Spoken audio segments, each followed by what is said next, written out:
close your eyes for a second. Imagine a sound so loud, so violent, that it physically shakes the ground beneath your feet. A sound that doesn't just hit your ears, it hits your chest, your throat, your bones. That is the sound of a top fuel dragster. And in March of 1966, over 100 of them were assembled in one place. Bakersfield, California. For the most important drag race in America, Don Garlits was there, Big Daddy, the most feared name in the sport. Connie Kalitta was there, Don Prudhomme was there. Art Malone. Every single name that mattered in American drag racing showed up to that event. They had factory money, Chrysler money, Ford money, sponsorship deals that paid for the best engine builders, the best parts, the best everything, and then, in the middle of all that, there was a car that nobody took seriously, no sponsor logos, no factory decals, no famous name behind it. The paint wasn't even pretty enough to get color photographs in the magazines. It was just a beat-up top fuel dragster. Built by 3 broke college kids from Santa Monica, in a motel garage. With money they scrounged from winning local races. By Sunday night, that car had set an all-time world record, and those 3 kids had beaten every single legend in the sport. And here is the part that nobody could explain. Not Don Garlits, not the NHRA officials, not the best engine builders in the country. Nobody could figure out how. This is the story of the surfers. 3 young men who were never supposed to exist in this sport. And this is the story of Mike Sorokin, their driver. A Venice Beach kid and construction worker, who became the best drag racer nobody remembers. He carried a secret so simple, so obvious, that it took the entire sport nearly 10 years to figure it out, and he paid for it with his life. To understand why what the surfers did was so shocking, you first have to understand what drag racing looked like in 1963. Southern California was the center of the universe for speed. Over 100 top fuel teams were running in that region alone, racing 2-3 nights a week at strips scattered all across Los Angeles, Orange County, the San Fernando Valley. It was chaotic, dangerous, completely addictive, and it was a spectacle unlike anything else in American sport, but it was also expensive. Brutally expensive. The factories had moved in.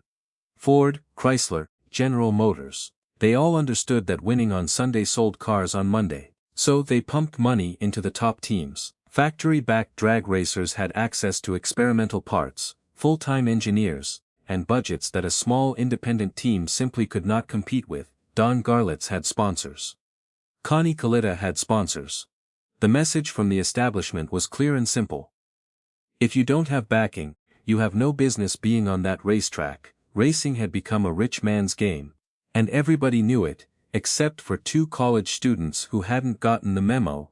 Bob Skinner and Tom Jobe were students at Santa Monica City College, not engineering students at MIT, not scholarship kids with a research grant. Just 2 young men who were completely, obsessively, almost pathologically fixated on one question. What is the actual limit of a nitro engine? Not what people said the limit was. Not what the magazines published. Not what Keith Black or any other respected engine builder had told. Everyone was the accepted maximum. What is the real limit? They didn't accept conventional wisdom as an answer. So they started doing something unusual. Something that other teams in that era almost never did. They visited garages. Every single day after class. They'd walk in, ask questions, observe everything they could, and then get thrown out when the tuners got suspicious. Then they'd drive to the next garage and do it again. Tom Jobe described it himself. Every day after work we'd hit all the garages, ask some questions till they'd throw us out, and then we'd go down to the next one. Every garage, every tuner, every piece of knowledge they could absorb. And what they found, garage after garage after garage, was that everyone was doing the same thing. The same tune-ups, the same fuel percentages, the same assumptions, an entire sport running on inherited knowledge that nobody had ever actually tested. So Skinner and Jobe rented a small space at the Red Apple Motel in Santa Monica, and piece by piece, scrounging parts, borrowing tools, begging for help, they began building a top fuel dragster from scratch. The other racers, when they heard about these 2 college kids building a car in a motel, laughed at them. That was a mistake. They still needed a driver. Mike Sorokin, Sork, to everyone who knew him, was a Venice high school kid who had grown up in the car culture that saturated Southern California in those years. his first racing happened in the parking lot of a local hangout called the 19. Street racing, the kind that was technically illegal and completely impossible to stop. He wasn't from money. He worked construction, he had no famous name, no family connections in the sport, no pedigree of any kind. What he had was something that can't be taught, can't be bought, and can't be faked. He had that rare quality that exists in maybe one person in 1,000, a complete and total fearlessness behind a steering wheel, that coexisted with a precise, instinctive feel for a car that bordered on the supernatural. Tom Jobe, who knew Sorokin better than almost anyone, described him this way. Mike would sit at the breakfast table before a race, and he could not keep from bouncing his feet, jumping up and down, vibrating. He just wanted to go. Picture that, race morning, the most dangerous motorsport in the world, and this man cannot sit still at breakfast, because he is so ready, so alive, so urgently pointed toward that quarter mile, that his body literally will not allow him to be calm. That was Mike Sorokin. When Skinner and Jobe needed a driver, Sorokin said yes, and the three of them, 2 college boys and a construction worker, became the surfers. A joke, by the way. None of them actually surfed. Here is the chemistry lesson that changes everything in this story. The fuel that powers a top fuel dragster is nitromethane. If you have never smelled nitromethane burning, people describe it as sweet. Almost like model airplane glue, with a sharp chemical edge underneath. It's unforgettable. And it is extraordinarily powerful. Nitromethane carries its own oxygen molecules inside it, which means it can burn far more fuel per cylinder stroke than gasoline ever could. More fuel per stroke means more energy. More energy means more power. The theory is simple. The more nitromethane in the mix, the more power you make. But here is the problem that everybody in drag racing accepted as absolute truth in 1963. There is a limit. Go too high with your nitro percentage, and the detonation becomes uncontrollable. The combustion happens at the wrong moment, with the wrong timing, in a way that creates a shock wave, instead of a power stroke, and that shock wave, that detonation, will shatter an engine like it was made of glass. Keith Black was the most respected engine builder in the sport. Brilliant man. The teams he worked with dominated the results sheets, and Keith Black went on record in Hot Rod magazine, stating that a 75% nitromethane mixture was already considered heavy.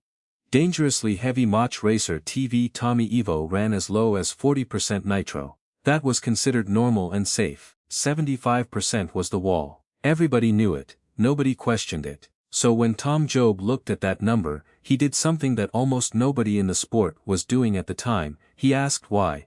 Tom Jobe was not an experienced engine tuner. He did not have 20 years of feel and instinct to draw on. What he had was a scientific mind that was completely free of assumptions. He started by questioning the measurement itself, the hydrometers that every team used to measure their nitro percentage. Jobe found that they were wildly inaccurate. Different hydrometers gave different readings on the same mixture. Nobody had noticed because nobody had looked closely enough. That one discovery unlocked everything. If the measurement tools weren't reliable, then the 75% wall might not even be where anyone thought it was. The actual percentage being run by some teams might be higher or lower than anyone knew. Jobe went deeper. He studied the actual chemistry of nitromethane combustion. Not the folk wisdom passed down through garages. The actual chemistry, and he arrived at a conclusion that was, by the standards of 1963, completely radical. The problem was not the percentage of nitro.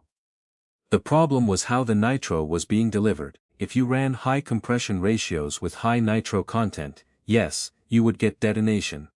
But if you lowered the compression ratio and redesigned the injector nozzles to achieve finer, better fuel atomization, the detonation problem largely disappeared. The engine could handle percentages that, by conventional theory, should have destroyed it instantly. Skinner and Jobe began testing. Quietly.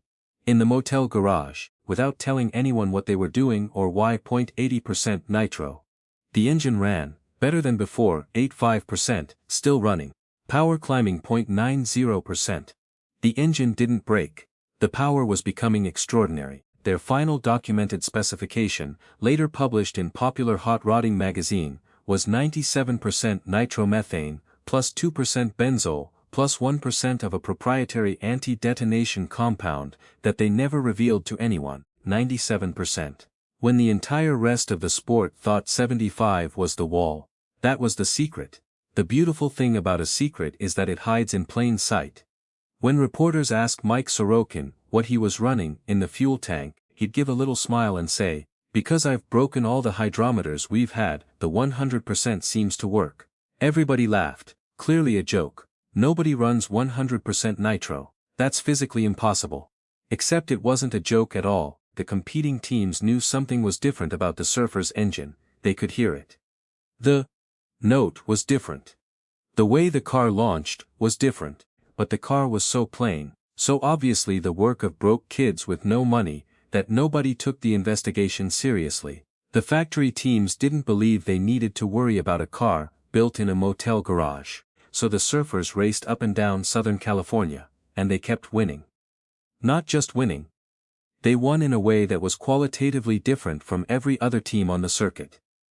Their engine almost never broke down, while factory-backed cars were grenading parts every other weekend, and replacing shattered connecting rods and blown cylinder heads. The Surfers just kept running the same engine. At a tune-up that was considered physically impossible, with a reliability that was almost eerie, they won their way to number 1 on the Drag Racing Magazine West Coast poll. They used their winnings from each race to pay for the next one. And still, nobody knew why they kept winning, until March 1966. When they drove to Bakersfield, and the whole sport found out. The U.S. Fuel and Gas Championships, at Bakersfield, the March Meet, is one of those events that occupies a special place in the mythology of American motorsport. There is nothing quite like it, even today. The strip at Famoso Raceway sits out in the agricultural flatlands south of Bakersfield, and when 100 top fuel cars show up on a March weekend, the sound and smell of it is unlike anything else in the world. In 1966, this was the purest top fuel event anywhere in the country. No funny cars, no jet cars, just dragsters, the real thing, on a quarter-mile of asphalt. Over 100 AA fuel dragsters entered that year, more than had ever assembled in one place before. Don Garlits, Big Daddy, was the most dominant figure in drag racing history. He had pioneered more innovations, won more championships, and put more fear into more competitors than anyone alive. He expected to win at Bakersfield. He had every reason to. Connie Kalitta, Art Malone, Don Prudhomme, Roland Leong's Hawaiian. Every car that had a name, a sponsor, or a reputation showed up, and tucked somewhere in that field. Plain, unsponsored, barely noticed, was the car from the motel garage. The March Meet runs on an elimination format. You lose once, and you're done. You have to beat the car in front of you, round after round, until there's nobody left to beat. For the Surfers, round after round unfolded the same way. Mike Sorokin would strap himself into the car. That nervous energy, the bouncing feet, the vibrating excitement, would collect itself into something precise and focused the moment he pulled up to the starting line. The tree would drop, and the Surfer's engine would do what it always did, fire with a consistency and a fury that their competitors simply could not match. Run after run, Sorokin drove through the field. The engine never missed, never broke. While other cars, even factory-backed ones, were making trips back to the pit to replace parts that had given up under the strain, the Surfers kept running round by round. Heat after heat, the kid from Venice Beach and the car from the motel garage kept advancing, until they reached the final. In the final round, Mike Sorokin faced James Warren, a formidable driver in a car that had survived its own brutal run through the elimination rounds, in some cases held together with borrowed parts from other teams. The crowd at Famoso that afternoon had seen something unusual building through the day. This plain, no-name car had been running times that made people stop their conversations and check the boards twice. At the starting line, for a moment, everything went quiet in the way it always does right before a top fuel launch. That held breath, second before the most violent acceleration in motorsport. The lights dropped. Mike Sorokin ran a 7:34 quarter-mile at 210 miles per hour, an all-time world record. The Surfers had won the Bakersfield March Meet.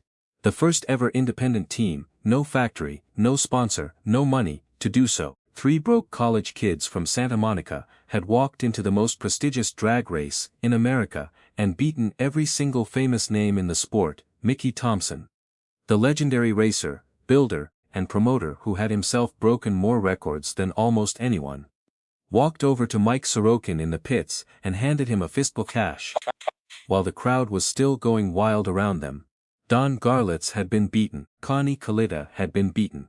Every Chrysler-funded, Ford-backed, factory-supported car, in America, had been beaten by a car built in the parking lot of a Santa Monica motel, by two college students who had been laughed at when they started. The secret was right there in the fuel tank the whole time, 0.97% nitromethane, when the entire sport thought 75% was the absolute maximum. Sybil, obvious, hidden in plain sight, and still, because the surfers never told anyone, nobody outside that garage knew why.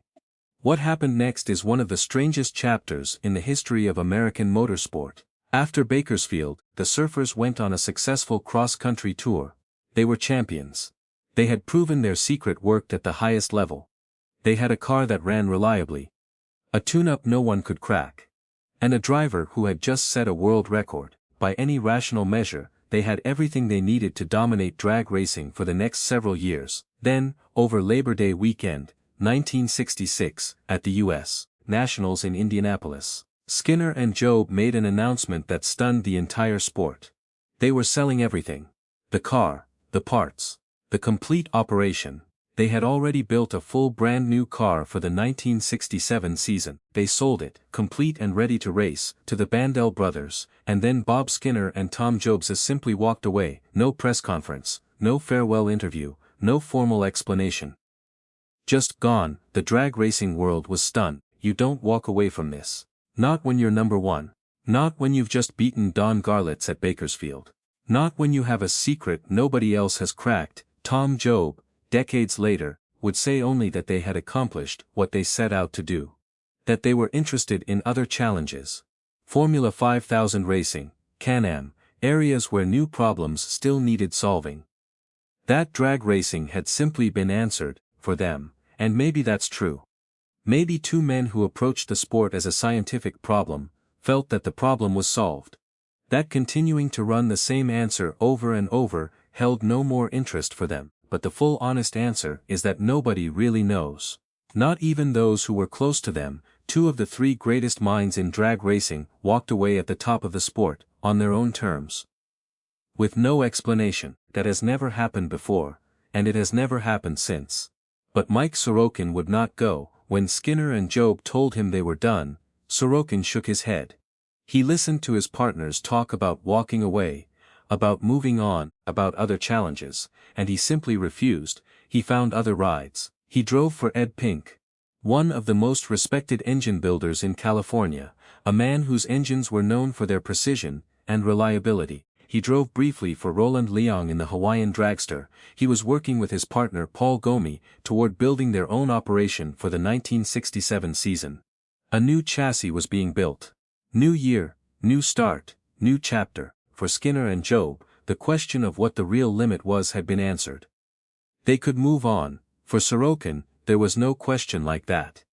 He wasn't racing because he wanted to solve an engineering problem. He was racing because it was the only place in the world where that bouncing, vibrating, irrepressible energy inside him found a proper home. Racing wasn't what he did. It was what he was, and that is why he stayed. December 30, 1967, the last day of the year, almost. Orange County International Raceway. Sorokin was there in Tony Waters' car, a borrowed ride while he and Paul Gomi waited for their own new chassis to be finished. He had literally taken possession of that new chassis the day before. The future was right there.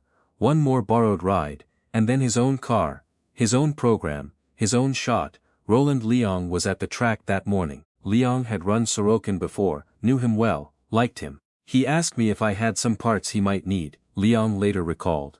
I said yeah, we'll talk about it.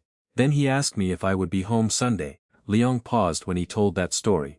Years later, that memory still stopped him. I was never home that Sunday. Not in the way he meant. The clutch gave way.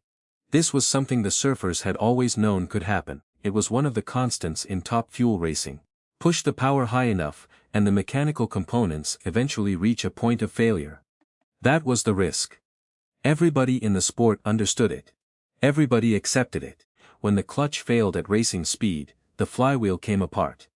And the fragments of a spinning flywheel at those RPMs cut through the aluminum bell housing. And then through the chrome moly steel chassis.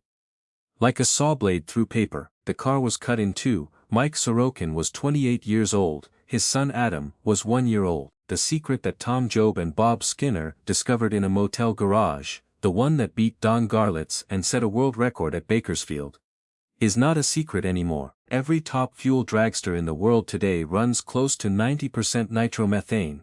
The entire direction that top fuel engine development took from the late 1960s onward. Higher percentages, redesigned injector systems, lower compression with better atomization. Traces back directly to two broke college students who were willing to question something that everybody else had simply accepted as fact. They didn't just win a race, they rewrote the science of the sport. And they did it before anyone understood what they had done. And then there is Adam Sorokin, was 1 year old when his father died at Orange County International Raceway in December of 1967. He grew up with stories and photographs, a name, a legacy he could read about, but never actually know firsthand. He went into racing anyway. In 2010, 44 years after his father set that world record, Adam Sorokin drove the champion speed shop Dragster to victory at the Bakersfield March Meet. The NHRA race. The same track, the same quarter-mile at Famoso Raceway. He won it again in 2019, on a strip that still smells of nitromethane and burned rubber, in a tradition that still carries the memory of March 1966. The son finished something that started before he was old enough to walk. There is a word for that, but I'm not sure the language has found the right one yet. 3 broke college kids. A motel garage in Santa Monica, a Nitro secret that the entire sport had declared impossible, and a driver who trusted them completely. Don Garlits gets the museums. Don Prudhomme gets the documentaries. Mickey Thompson gets the movies. Mike Sorokin got 28 years, a world record, and a son who still carries his name down the quarter mile at Bakersfield every time the March Meet comes around. Maybe that's enough. Maybe that's everything.